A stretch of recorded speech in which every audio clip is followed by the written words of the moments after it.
We've been told for decades that weight loss is about eating less and moving more. Cut calories, and you'll burn fat? That's the story. But if that worked, why are obesity rates still rising?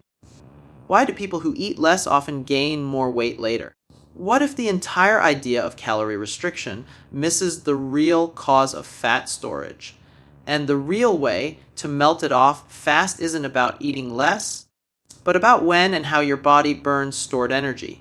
Today, I'll show you the method that triggers your body's natural fat burning switch faster than any diet or calorie counting plan ever could. For decades, we've been told that weight loss is as simple as eat less, move more. It sounds logical. Consume fewer calories than you burn, and the body must use stored fat for energy. But if that were truly how the body worked, then everyone who ever went on a low-calorie diet should have achieved lasting results. Yet, that's not what happens.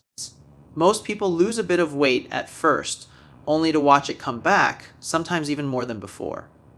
The truth is, the human body is not a basic calculator. It's a complex biological system, constantly adjusting to keep you alive. And the problem with calorie restriction isn't that people don't stick to it. It's that the body fights back against it. When you eat less, your body interprets it as a potential famine. The first response is to conserve energy.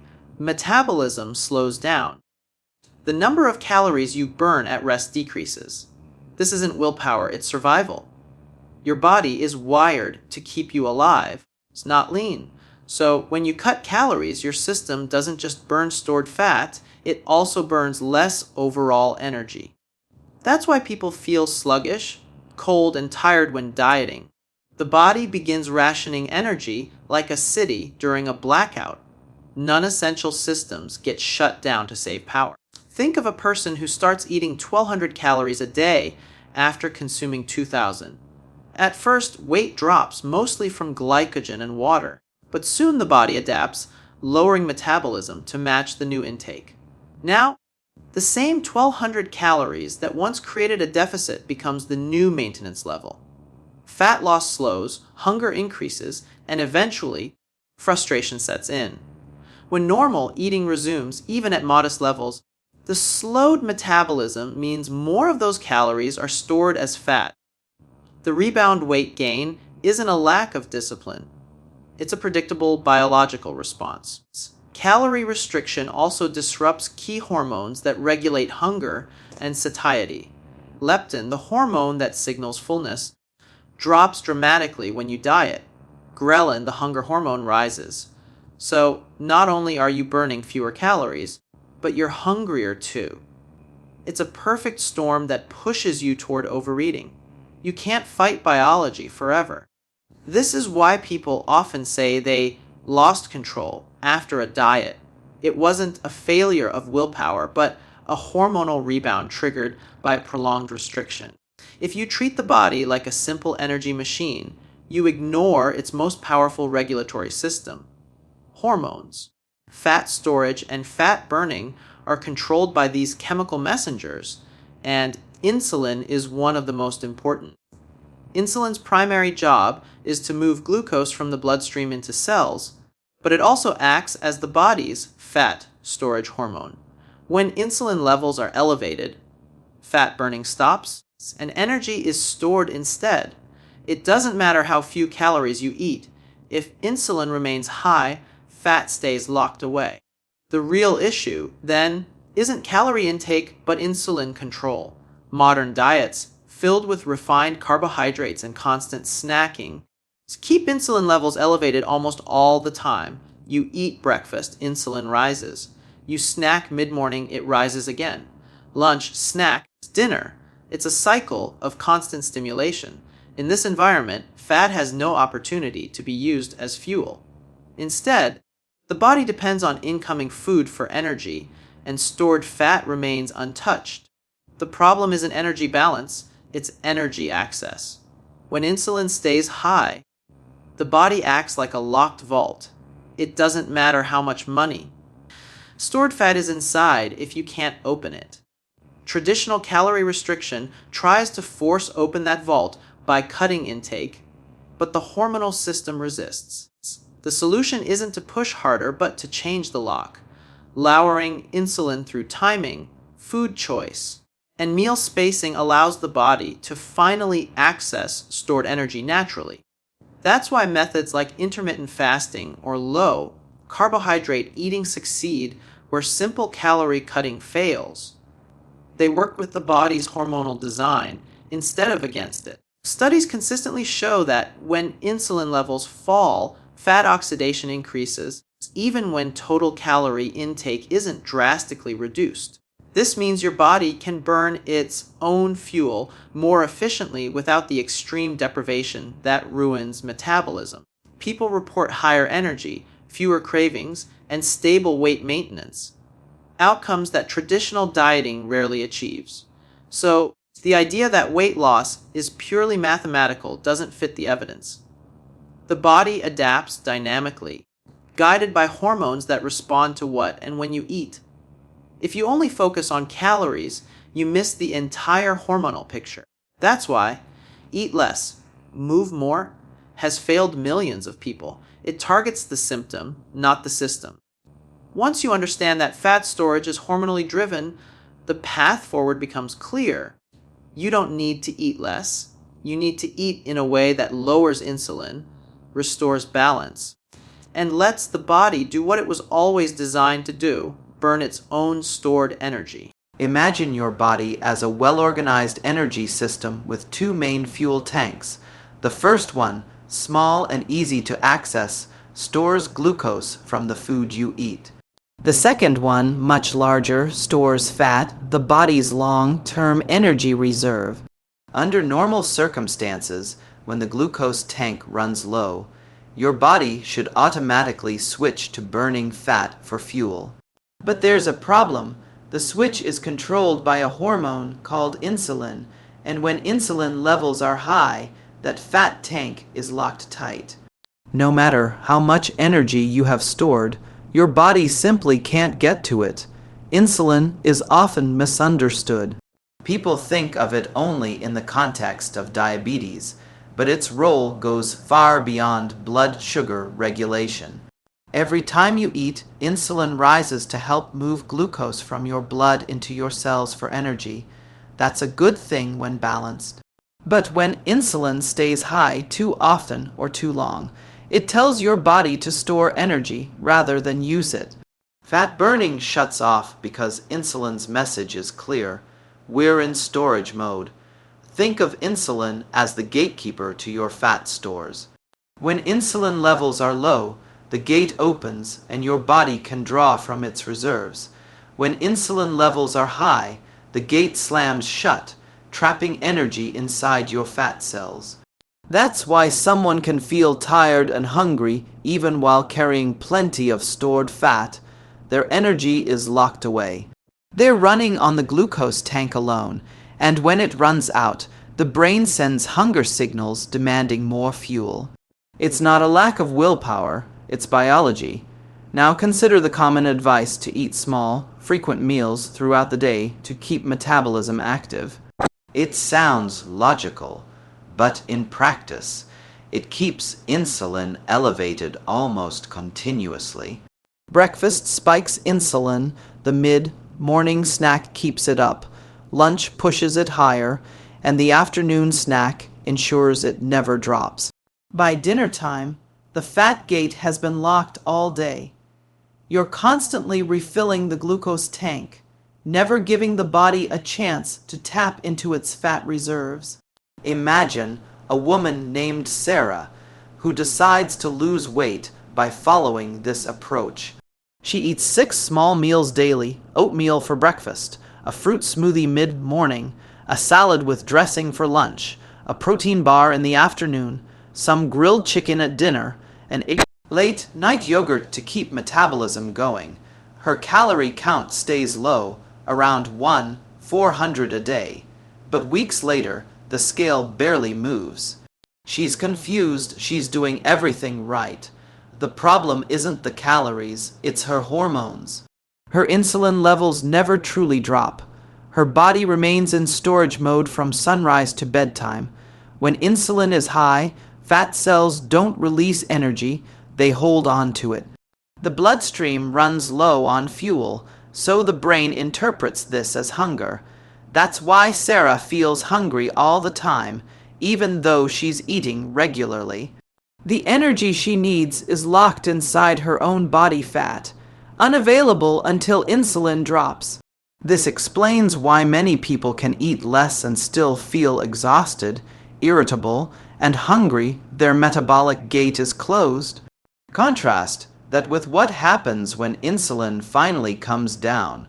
Between meals or during periods of fasting, insulin levels fall, and the body switches to burning fat for fuel. The energy from stored fat begins to flow freely. Hunger diminishes because the body no longer needs constant food input. It has access to its own reserves. This is what's known as metabolic flexibility, the ability to move smoothly between burning glucose and fat. But as long as insulin remains chronically elevated, that flexibility is lost. Modern diets make this worse. Refined carbohydrates, sugary drinks, and frequent snacks keep insulin spiking all day, even foods marketed as healthy, like granola bars or low-fat yogurts, can trigger insulin surges because of their sugar content. Over time, the body becomes resistant to insulin's effects, forcing it to produce more and more to handle the same amount of glucose. This vicious cycle locks the fat gate even tighter, and fat storage accelerates. Lowering insulin is not about cutting calories to starvation levels. It's about allowing insulin to return to its natural rhythm, rising after meals, falling in between. This can be done through simple changes, eating fewer refined carbs, avoiding constant snacking, and extending the time between meals. Each moment without food is a moment insulin can drop, and the body can access stored energy again. When people shift their focus from calories to hormones, something remarkable happens. They start losing fat without constant hunger. Energy stabilizes, cravings fade, and the process feels sustainable rather than forced. They're no longer trying to outsmart their biology, they're finally working with it. The key isn't to eat less often, but to let insulin rest. When insulin falls, fat burning begins naturally. The body doesn't need permission to do what it was built to do. It just needs the right environment to unlock its own fuel. The body is designed with a remarkable built-in ability to switch fuel sources depending on what's available. Most people today run almost entirely on glucose, constantly refueling every few hours.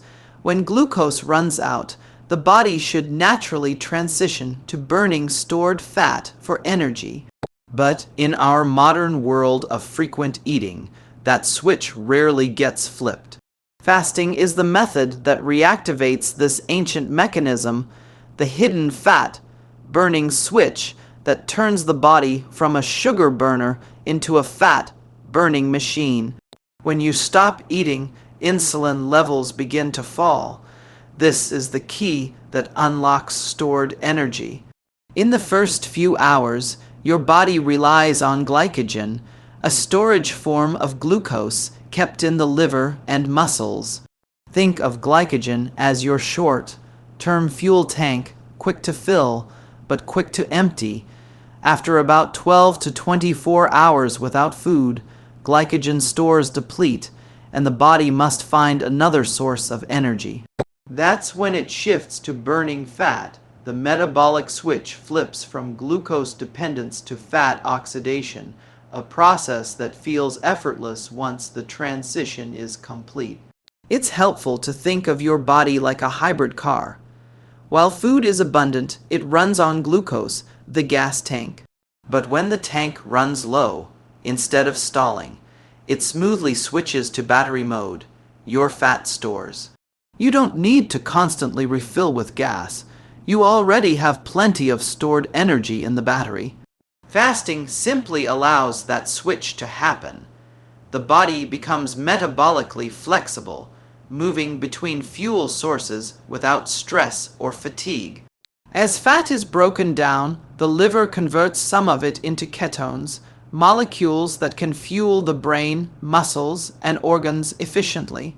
This is why many people report clear thinking, stable energy, and reduced hunger during fasting. The brain, once thought to depend solely on glucose, actually runs beautifully on ketones.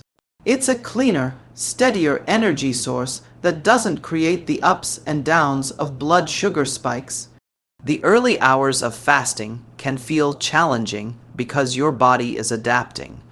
During this time, hunger hormones like ghrelin rise briefly, and you might feel tired or irritable. But these sensations are temporary. Once glycogen is depleted and fat oxidation begins, the body stabilizes. Energy levels lift, appetite decreases, and the sense of urgency to eat fades. It's not that you've shut down your metabolism, it's that your body has finally remembered how to access its own reserves. People often confuse fasting with starvation, but the two are very different. Starvation is an uncontrolled lack of food, where the body is deprived against its will. Fasting is intentional and controlled. It's a deliberate pause, allowing insulin to drop and energy to shift from external to internal sources. In fasting, the body isn't breaking down muscle or shutting down. It's running on its own stored fuel, just as it was designed to do. When fasting begins, several beneficial processes are triggered. Insulin drops, allowing fat cells to release stored energy. Growth hormone rises, protecting lean muscle mass and supporting repair. Norepinephrine increases slightly, keeping energy levels steady. Contrary to the old fear that fasting slows metabolism, studies show the opposite.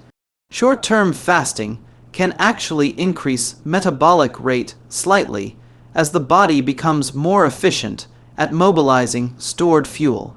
Most people enter the fat burning zone between 16 to 24 hours of fasting. That's when glycogen stores are largely depleted and the shift toward fat oxidation accelerates. The liver starts producing ketones and your cells adapt to using them. This metabolic flexibility, the ability to move between glucose and fat, is the mark of a healthy metabolism. Yet, constant eating prevents this adaptation from ever taking place. You can imagine this process like a campfire. Glucose is kindling. It burns fast and hot, but doesn't last. Fat is the log, slower to catch, but it burns steady for hours. Most people keep tossing kindling onto the fire all day long, never allowing it to reach the log. Fasting gives the fire time to shift, to catch the log, and to burn cleanly. Once that happens, your energy feels smoother, more sustainable, and less dependent on constant snacks. The first few days of fasting are an adjustment period. Your body is learning to access a fuel source it has long ignored. But once insulin remains low and ketones rise, hunger fades and clarity returns. The brain and body settle into a calm, steady rhythm powered by your own stored energy. This is the hidden fat burning switch, not a hack or a trick, but a biological design meant to keep you alive and energetic even when food isn't constantly available. When people first hear that fasting melts fat faster than dieting, it sounds almost too good to be true. After all, how can not eating sometimes lead to better results than simply eating less? The answer lies in how the body reacts to each method. Cutting calories and fasting may both create an energy deficit, but they send completely different hormonal messages. One triggers preservation mode, The other activates restoration and efficiency.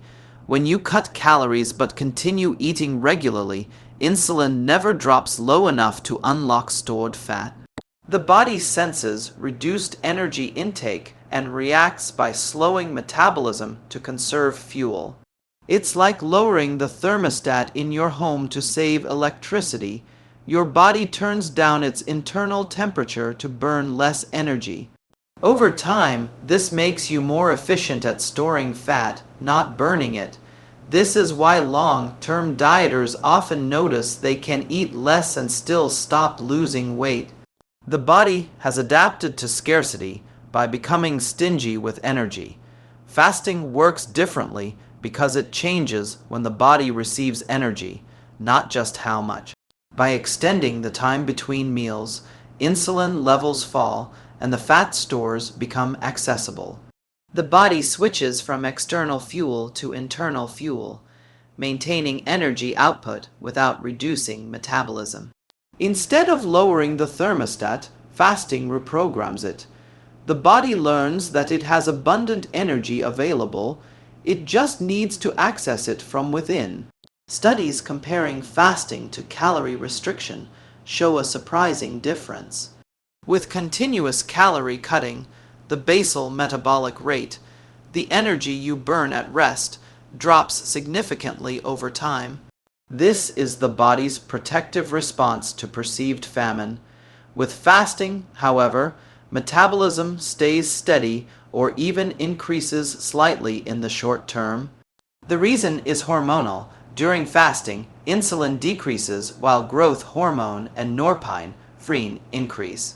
These changes signal the body to maintain muscle and mobilize fat, not to shut down. When calories are constantly restricted, the body uses both fat and muscle for fuel. Muscle tissue is broken down to provide amino acids for glucose production. This loss of lean tissue further lowers metabolism, making future weight regain easier. It's one of the biggest problems with traditional diets. You lose weight, but a large part of it is muscle. Once you return to normal eating, you've lost the very tissue that helps burn calories. So fat returns faster. Fasting preserves lean mass because it's hormonally intelligent.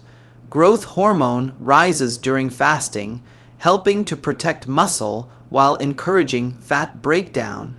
At the same time, low insulin allows fat cells to release stored energy. The body is effectively told, burn fat, spare muscle. It's an efficient adaptation that dieting never achieves because insulin levels remain too high. The metabolic machinery is either in storage or release mode, and fasting keeps it firmly in release. Think of calorie restriction as whispering to your body, we're running out of food, slow down. Fasting, on the other hand, says, we have plenty of reserves, use what we've stored. The body listens carefully to hormonal signals, not calorie numbers. When insulin drops, the message is clear: access stored energy, maintain function, and keep metabolism strong. In the short term, fasting triggers fat oxidation more effectively than calorie restriction. Within 16 to 24 hours, glycogen stores are depleted, forcing the body to rely on fat for energy. During this time, metabolic rate can rise slightly as norepinephrine stimulates fat breakdown. In contrast, continuous calorie restriction gradually reduces fat oxidation and increases hunger, creating a constant sense of deprivation. Over the long term, fasting leads to a more flexible metabolism. People who practice intermittent fasting report fewer energy crashes, better appetite control, and easier weight maintenance. Their bodies become adept at switching between glucose and fat, while chronic dieters often remain dependent on constant carb intake to prevent fatigue. It's not just about losing weight, it's about regaining metabolic freedom. The body is not designed for continuous eating or constant scarcity. It thrives on cycles of feeding and fasting, just as nature intended. Giving it time without food isn't punishment, it's maintenance. It allows insulin to fall, inflammation to reduce, and fat oxidation to accelerate. Dieting tries to force the body to burn fat by restriction, but fasting simply gives it permission to do what it was meant to do. When you understand this difference, it becomes clear why fasting melts fat faster than dieting. It doesn't fight the body's natural rhythm, it restores it. Instead of turning down your internal thermostat, fasting recalibrates it, teaching the body to burn energy efficiently. You're not tricking your metabolism, you're resetting it. And that simple shift, giving your body time without insulin, creates the perfect conditions for deep, sustainable fat loss. The most common question people have after learning about fasting is how to begin safely. The good news is, fasting doesn't require special products, complicated meal plans, or extreme discipline. It's simple, flexible, and entirely natural. The key is to start gradually and let your body relearn how to access its stored energy. Fasting is not about punishment or deprivation, it's about timing. When you eat matters as much as what you eat, because every eating window affects insulin levels. For most beginners, the easiest place to start is with time-restricted eating, often called the 16-8 method. This means you fast for 16 hours and eat all your meals within an 8-hour window.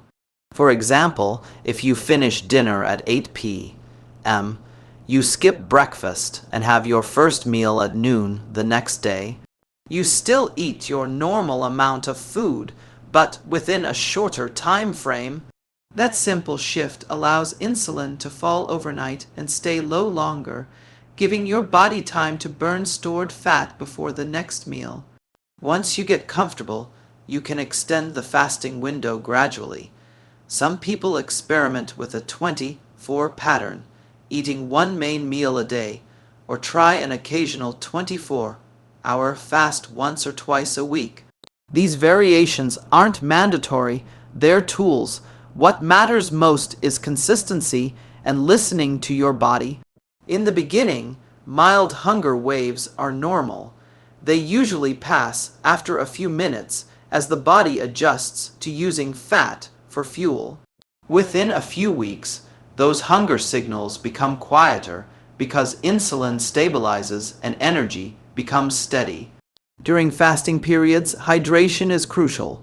Water, mineral, rich broths, black coffee, and plain tea can all be part of the fast.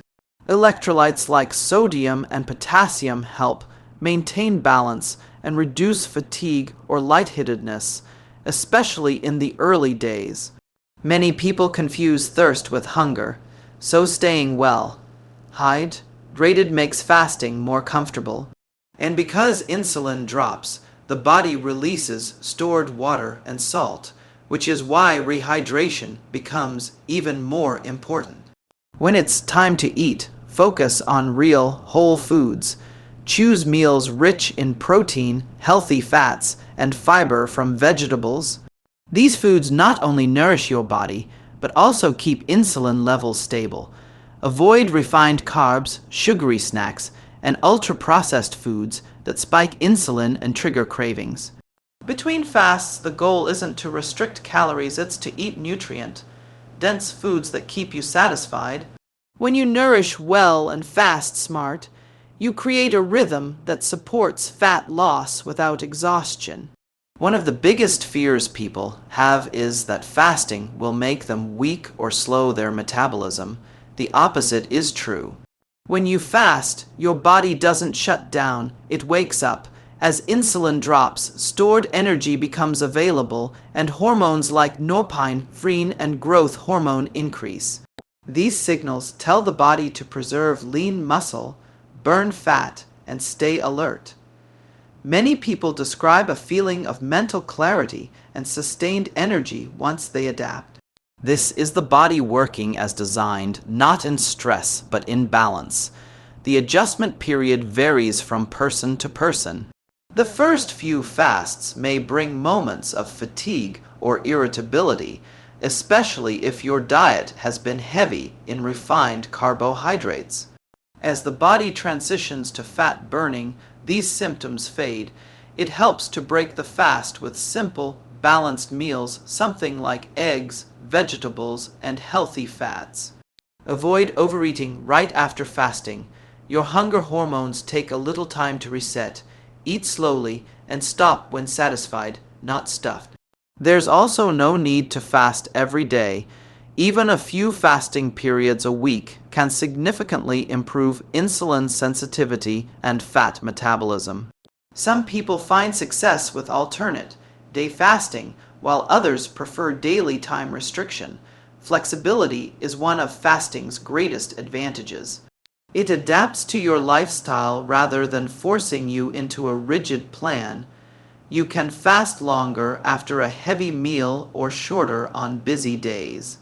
What matters is maintaining periods when insulin can fall. As you continue, you'll notice subtle changes. Your appetite becomes more predictable. Cravings for sugar or snacks fade. Energy levels feel even without the mid-afternoon slump. These are signs that your metabolism has become flexible again.